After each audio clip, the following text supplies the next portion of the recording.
Welcome to Here's the Story, a show that brings student affairs to life by sharing the authentic voices and lived experiences of those who are shaping the field every day. I'm your host, Helena Gartner, and I serve as a mom, a daughter, a friend, and a mentor to many, and also as a director of residence education and housing services. I'm going to share a little bit from our sponsor today, Huron. Huron's education and research experts help institutions transform their strategy, operations, technology, and culture to foster innovation, financial health, and student success. And I am so very excited to be here today with my good friend Mari. I was going to say former this, former that, but today I just want to be present with my good friend Mari. Mari, tell these folks who you are. Hi, everyone. I'm Mari Strombaum. Um, I am a mom. I think that's one of the most important things I do. I'm also a partner, a friend, and I have spent most of the last 37 years at Colorado State University.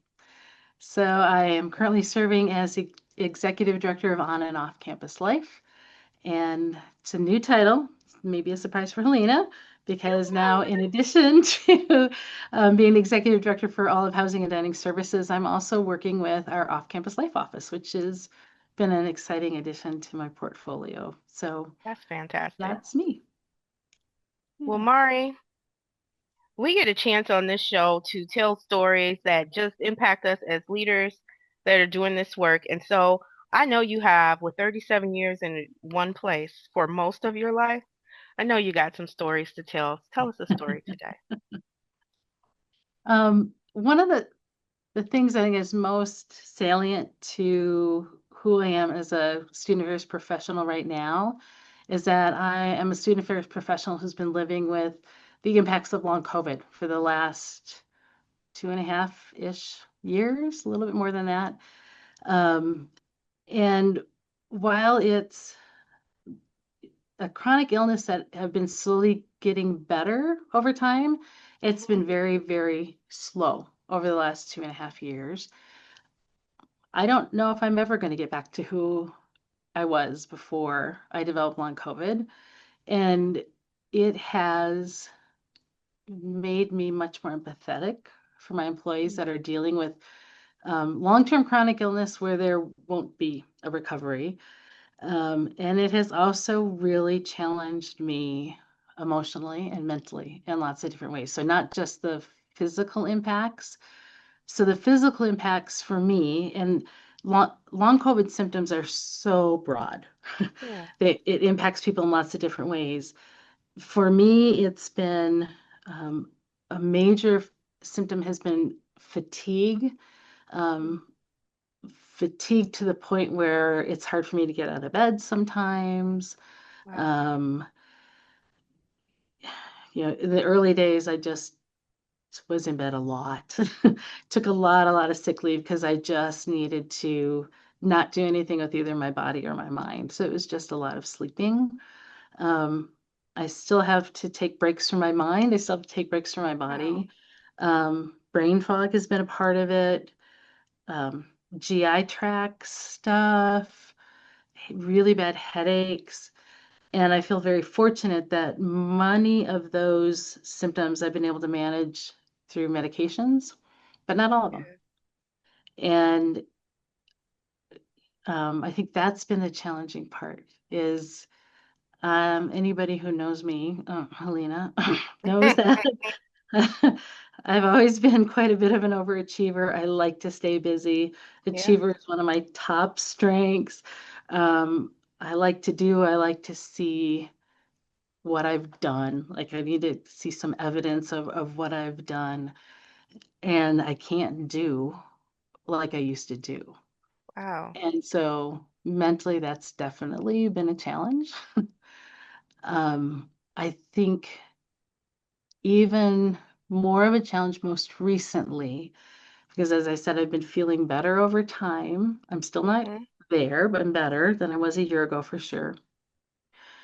Is trying to figure out how much I share with people because I Yeah. don't want my staff, my boss, my colleagues to feel like okay, this is 2.5 years of excuses, Mari, like cut it out. Right? How much is legit? How much is an excuse? And also, I don't want to impact their perceptions of me, what I'm Yeah. able to achieve, what I'm able to do. And I know that that also ties in with my age because, as this lovely silver hair indicates, I'm definitely much, much closer to retirement than I am to the beginning of my career. And I just think those tie in together in maybe Yeah. interesting ways. So, yeah, Because that hit me. Because I do know Mari to be kind of the go, go, go. If there's something happening, you're there, you're smiling with the people, next to the people. And I never thought of it as seeing kind of your work.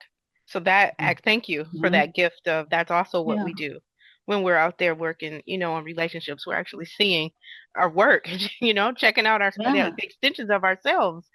And I'm curious to how that what's that been like? Not, to have folks very familiar with Mari being everywhere, Yeah. work events, personal events. How's that impacted Um, you and your relationships?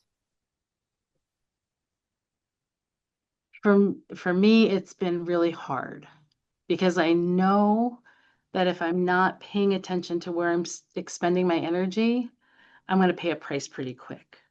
Yeah, So if I'm overdoing it, um, yeah. the next day or the day after, I'm going to be really fatigued and I may not be able to do much other than rest. Hmm.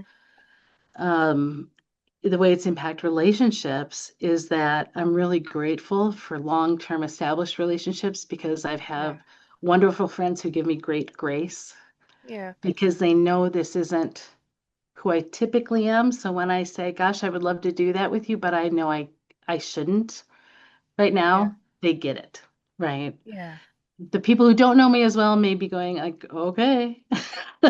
But the yeah, long-term established friendships and relationships, they understand. And I'm really blessed in that a lot of my staff are folks that I've been working with a long time. My yeah, supervisor is somebody I've known since 1987, for Pete's sake, yes, I mean, yeah, I'm really lucky to have people who've known me for a really long time, to give me that grace. And I also want to make sure because I guess backtracking a little bit, when you said about work, I thought you said about worth. And uh, that hits too, because as an achiever, that's often how I've measured my worth. What have I been able to do? What oh, have I been able to accomplish? Right.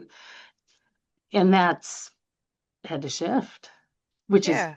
healthier in a lot of It's ways, right? healthier, But but such a that's change. yeah, as an achiever, that's like, okay, when I can do things, yeah, okay, this shows what I can do, this is what I can give, this is what I can contribute, right? When I can't give and Yeah. contribute as much, it doesn't feel great, right?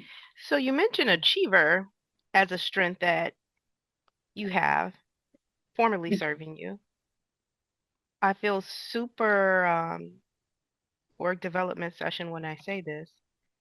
What other strengths have emerged that you've had to Hmm. depend on for your leadership that you've had to call on a little bit differently to maintain? I think one of my strengths has always been the ability to connect with people, Yeah. right? And so even for those with whom I don't have long-term, Mhm. strongly developed friendships, I'm still able to connect with them, Yeah. right? So I think about some of the folks on my staff that are newer.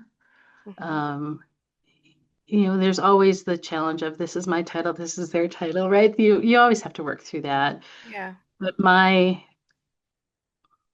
value, how I value the work that I do is I don't connect with people based on title. I Yeah. connect with people based on who we are. And I know that my title can get in the way of that.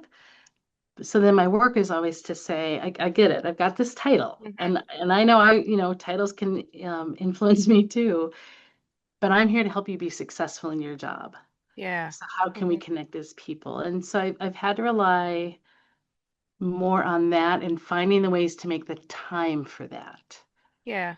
right? In a way that doesn't add to my fatigue. And so, I monitor what I do on the weekends to make sure I've Yeah. got enough work energy for the work week.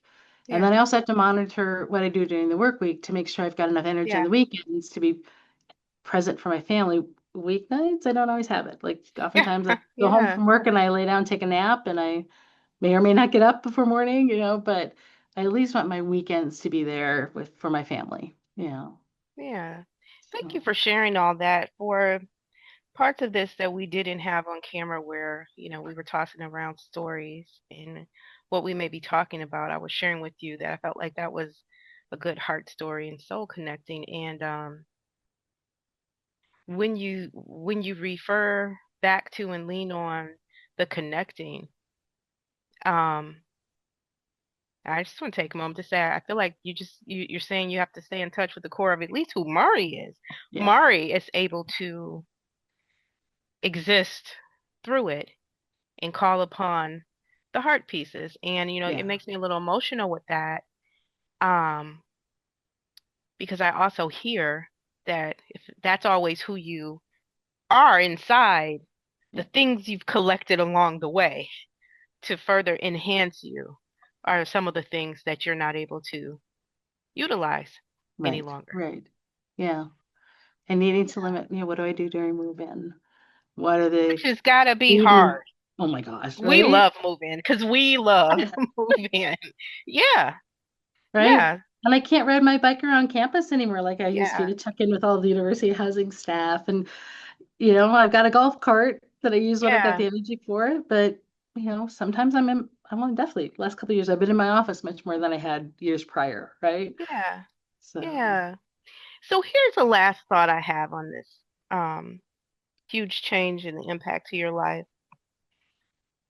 We worked together during the pandemic, and I can say that I live with some resentment. I'm sure I'm not alone mm, in the world, whether it's professionally, personally. That was a hard time for a lot of us, and so some days I know that relationships and experiences, humans, people, were all mhm. impacted during that very heavy, trying time for us.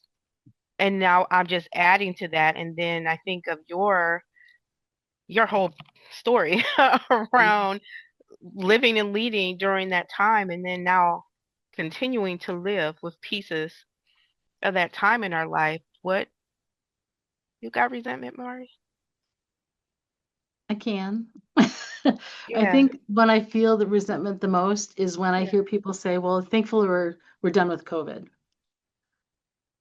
because I'm not, and I don't believe that we are, because I know yeah, I've got a colleague who this week contracted COVID again and is the sickest they've ever felt, and they're miserable. Like, it's still happening. It's still yeah, impacting us.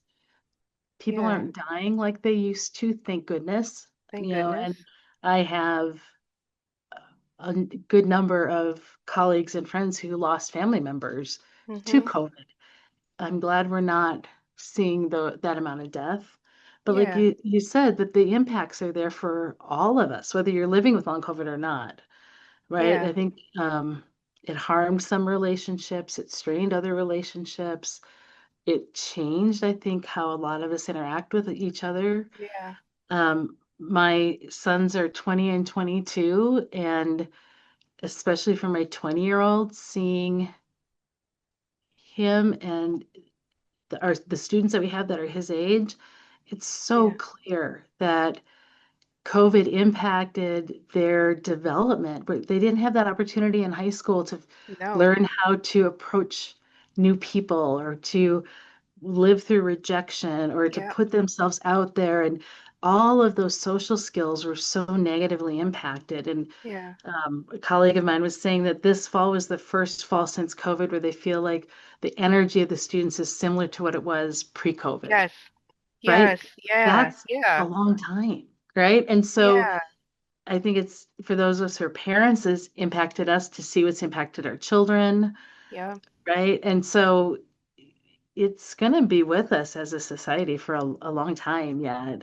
Yeah. And mine is front of mind every day because of all the medications I take and because of Yeah. how I'm trying to watch my energy.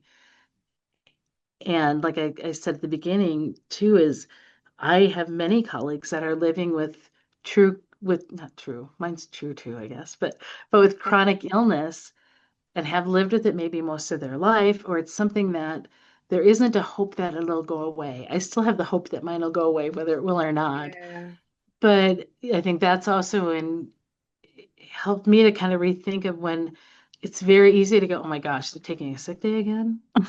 Like yeah, they've had like so many sick days recently. Like I think many people jump to, are they really that sick? yeah, You know, they really need all this time. Where for me, I think, oh dang, I'm really sorry. I'm sorry that you're needing to take another day because I know how crappy that feels. One, to feel yeah, so that you have to take the day off, but also to, okay, I'm calling in for another sick day and I know yeah. I've got work I need to get done, right? Yep. And for years we just haven't been our best self around understanding what Right. illness should look like, what Yeah. what health looks like, and certainly energy, right? Is Yeah. push through, persevere, do the thing. And in fact, though, as a very deep introvert, peopling takes me to a place I can't imagine what Yeah. balancing energy is like when your whole body is working twice as hard. Right. So, I just thank you for sharing that story, Mari, because it's just such a reminder of for any work. I'm gonna go with higher ed work 'cause that's what this show's about, but of the whole person, Yeah. just being attentive to the whole person, and it's a reminder that for even us folks doing this work that we can be changed. Right. Actually, we should be changed Yeah. actually as well, but we can be. So thank you for that Yeah. And today. changed in ways that are out of our control, right? I think sometimes Yes. it's like, okay, I know I can be better, so I'm going to see a therapist, I'm Yeah. going to study, I'm going to do whatever, right, to help me be better. That's change within our control for the most part, Yeah. maybe, right? Thank you for And then that. there's these other things that kind of come at you that Like are they're unexpected, right? better better becomes relative. Yeah. Right. Yeah. Yeah. Well, thank you for that. Yeah. I'm gonna I'm gonna thank our sponsors one more time. Our sponsor, Huron. Huron's education and research experts help institutions transform their strategy, operations, technology, and culture to foster innovation, financial health, and student success. This has been Here's the Story, part of the Student Affairs Now family. We're so glad you joined us, where we sometimes laugh, cry, learn, commiserate, celebrate being part of the student affairs experience, and understand who we are as individuals. If you have a story, and we all have a story, please consider leaving a 2-minute pitch via voice file at studentaffairsnow.com/here's the story. Every story is welcome and every story is worthy. And if you maybe don't quite feel like sharing yours, feel free to drop a name of two of others that may be really good storytellers that we can connect with. Again, you can find us at studentaffairsnow.com on YouTube. Here's the story. It's a little tab at the top, and you'll see archive stories and more colleagues in the field doing this good work. Want to give a special shout out to our editor, Nat Ambrosi. Nat does a fantastic job of taking my oops and my uh-ohs and making me look my very best. This has been Here's the Story. I'm Helena Gardner, and thank you, Mari, for being with us today.